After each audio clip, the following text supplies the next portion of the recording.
네, 코로나 신규 확진자는 사흘 만에 다시 2,000명대로 나왔습니다. 위중증 환자 수도 국내 코로나 발생 이후 역대 가장 많은 규모를 보였는데 사용 가능한 중환자실 병상은 안심할 수준이 아니라고 합니다. 박규준 기자와 자세히 알아봅니다. 우선 위중증 환자 얼마나 남았습니까? 네, 오늘 0시 기준으로 보면은 위중증 환자 수가 460명이 나왔는데요.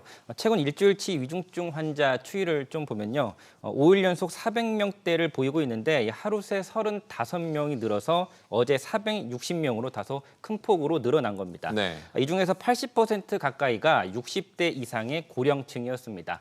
상황이 안 좋다 보니까 총리까지 나서서 코로나19 중환자 수, 또 사망자 수 같은 여러 방역 지표가 예상보다 더 빠르게 악화하고 있다 이렇게 우려를 제기했습니다.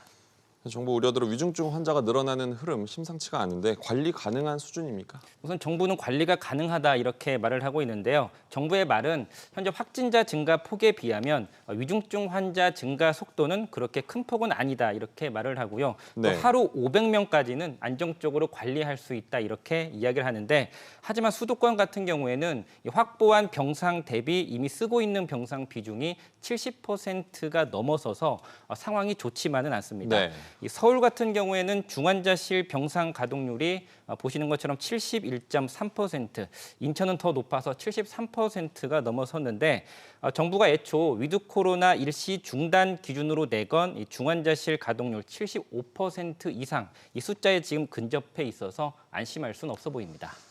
이런 가운데 의료기관에서도 집단 감염이 일어나고 있는데 관련해서 대책, 방역 대책이 나왔죠. 어떤 것들이 있습니까? 네, 앞으로 의료기관은 환자가 입원하거나 이 직원들을 새로 뽑을 때 PCR 검사, 유전자 증폭 검사를 받도록 하기로 했습니다. 네. 의료기관 면회는 사전 예약제로 진행하기로 했고요. 접종한 사람만 면회할 수 있습니다.